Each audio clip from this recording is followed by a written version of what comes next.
Alright, ladies and gentlemen, welcome to today's show. My name is Spencer Walsh. Thank you so much for joining us here today. Alright, we got a busy show for you today.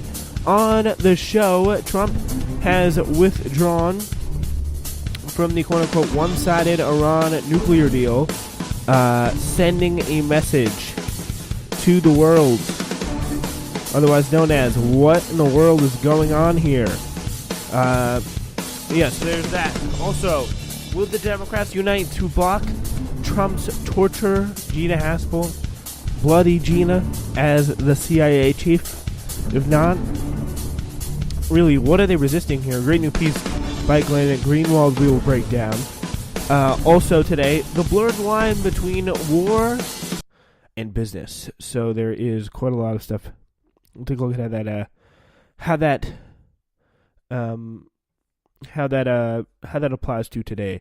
So obviously this is a live show, so maybe we'll talk about something totally different for our second last story.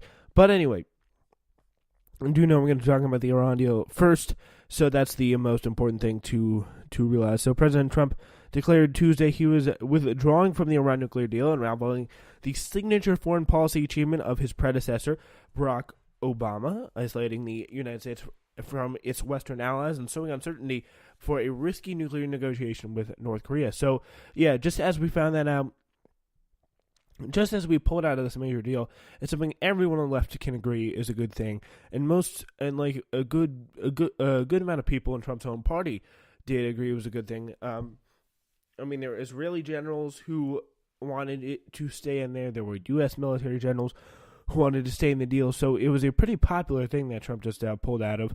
But the decision, while long anticipated and widely telegraphed, leaves the 2015 agreement reached by 6 countries after 2 years of grueling negotiation pretty much in tatters. The United States will now reimpose the stringent sanctions and is mulling new penalties for Iran, which seems a little silly. For what? For what did they do here? I mean, you can't make them pay for your stupidity here. But anyway, the point is the decision is Iran said it would remain in the deal, which tightly restricts nuclear ambitions for a decade or more.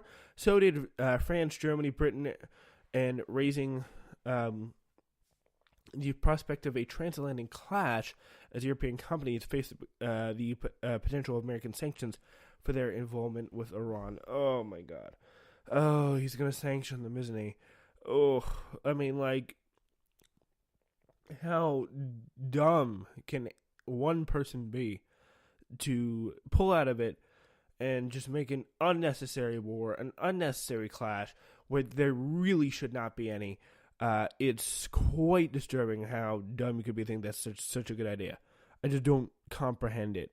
I do not comprehend how dumb you could be thinking that's a good thing to do. But he just wants to make another war. He's just making another conflict where there doesn't need to be anyone. I mean, to the person who told Donald Trump to do this, because oftentimes you can't really blame Trump. It's like someone who he put the thought in his head. It's like, what's going on? What in the world is going on? So yeah, Trump's move could embolden hardline forces in Iran, raising the threat of Iranian retaliation against Israel and the United States, fueling an arms race in the Middle East, and fanning sectarian conflicts from Syria to Yemen. So, yeah, not only will it create a war possibly between Europe and America, if we do decide to follow through and put sanctions on them, it's actually going to create a real war between Israel, Iran, and all those other big powers. So,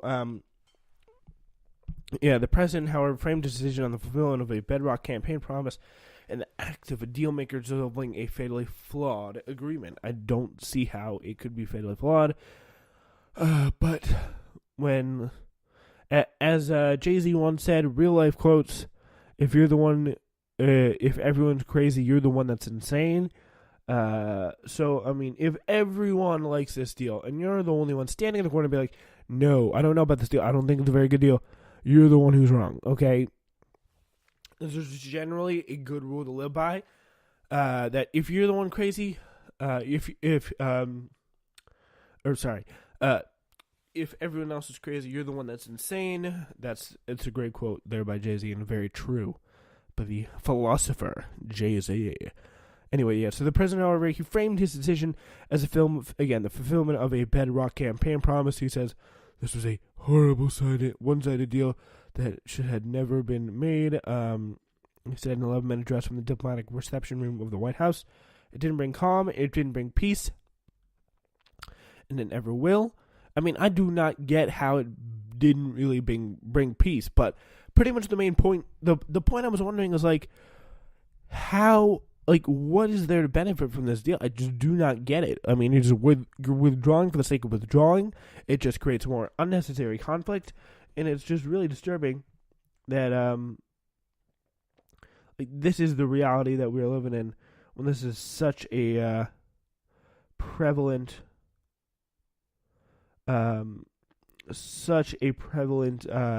concept here today. So it's such a big, amazing, comprehensive thing here. So that's the real. It's just bigger than you can imagine. Really, that's what I gotta say. So yeah, it also drew a rare public rebuke by President Barack Obama as one of his signature policy achievements. That makes sense. Who said Trump's withdrawal would have been will leave the world less safe, confronting it with a losing choice between a nuclear-armed Iran or another war in the Middle East. Yeah, so the response from Iran itself, however, was muted. President Hassan Rouhani declared the Iranians intended to abide by the terms of the deal, and he criticized Trump for not honoring international treaties. Trump won strong backing from Saudi Arabia and Israel, whose leader, Prime Minister Benjamin Netanyahu, hailed him for a historic move and courageous leadership. So there is that to say, okay, cool, over. So, I mean, we all kind of saw this coming. Bibi Netanyahu, as I like to call him, because that's how he talks, made a presentation about how Iran lied. He made this PowerPoint presentation that made some headlines just for President Trump. He probably sat in his little TV room and watched the entire thing, which is, he got prepared, he got ready for this, and got advised by his best advisor.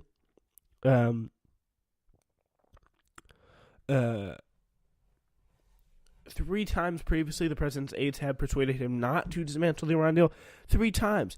But Trump made clear that his patience had worn thin, and with a new, more hawkish cohort of advisors led by Mike Pompeo, who, by the way, right now is going to negotiate with North Korea, who this could really directly, like, they're literally negotiating something along the same lines they just backed out of 3 years later. Like, they just backed out of it. They literally just backed out of it. And it just shows you, one of the next president doesn't like the deal that Trump may do with North Korea. Well, that could be just gone in 2 seconds. And why would anyone know? Again, you've heard it. You've heard people, or maybe even me, say this before. Why in the world would you possibly want to hamper yourself and hamper this negotiations like that? It's just so stupid.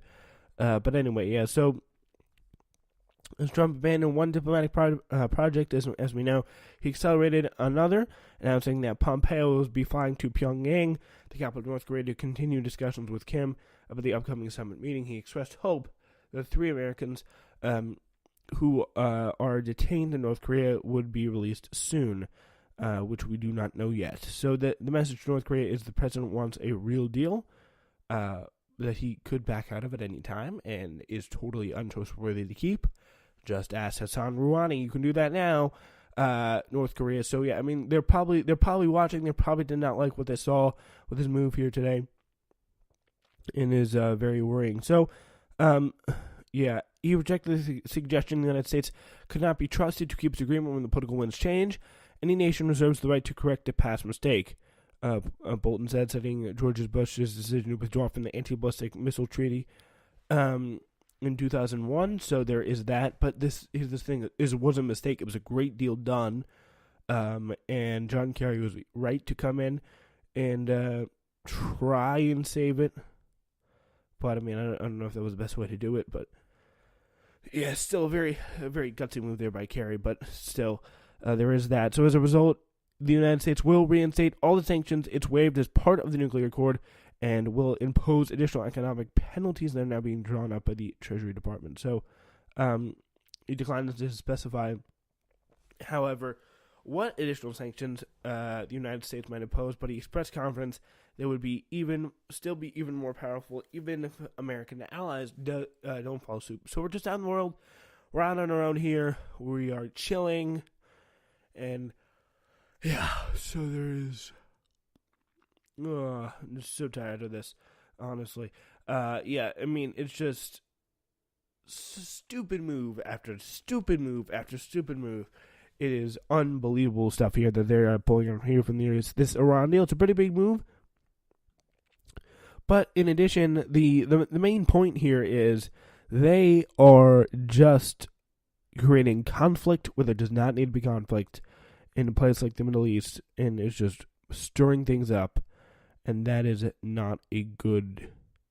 It's not a good thing. It's not a good environment to be a part of, if you know what I'm trying to say here. So there is that you must you do have to kind of contend with today as well. So the Europeans have already kind of agreed to a pretty systematic link, and it is quite incredible. So months of intense negotiations with the Europeans to keep the accord placed in place collapsed over Trump's assistance limits. Limits placed by the agreement on the Iran deal were inadequate over nuclear fuel production, and that is specifically under the provision of the deal. Those limits or sunset clauses were extended to expire in 2030, which was 15 years after the deal was signed. So they'd be able to pretty much restart things after the penalties, which did seem maybe a little weird. I wouldn't mind them like extending like 20 or 30 or whatever years after that if the Iranians would mind that. But that doesn't mean you got to pull out of it. It just seems a little bit much. It seems a little bit excessive. And it's like, give it a chance here. I mean, come on. But as a result, yeah, the United States will plan to, again, reinstate it. So, he, in his announcement, Trump recited familiar arguments against the deal. He just, again, does not believe that it addresses the threat of Iran's ballistic missiles or its malign behavior in the region. And the expiration dates for the sunset clauses open a door to an Iranian nuclear bomb down the road. Even if Iran was in compliance, he said, it could be still on the verge of a nuclear breakout in just a short period of time. In fact, under the deal, the limits on Iran's uranium enrichment and stockpiles of the nuclear fuel mean that Iran would not be on the verge of a nuclear breakout until 2030. So they just can't do it under the current present deal. So he was wrong about that. So no surprise there. But yeah, so still, Trump said the United States and its allies could not stop Iran from building a nuclear weapon, decaying the rotten structure of the current agreement. The Iran deal is defective at its core, he concluded. So yeah, just an idiot. You could say a lot. Defective at its core. What else does that apply to? Let me think here. Oh wait, your presidency. Okay, whatever. I'm salty today. I don't know. So Trump announcement capped a frantic 4-day period in which American and European diplomats made a last-ditch effort to bridge their differences and possibly preserve the agreement. Let's see. That effort began Friday when Mike Pompeo, called his counterparts in Europe to tell them that Trump was planning to withdraw from the deal, but he was trying to win a 2-week reprieve from the United States and Europe to continue negotiating. Pompeo, people familiar with the talks suggested that he favored a so-called soft withdrawal in which Trump would pull out of the deal, but he would hold off on reimposing some sanctions. He did a rock-hard, super solid withdrawal here. There is no doubt about that. He brought back all the old sanctions and now is considering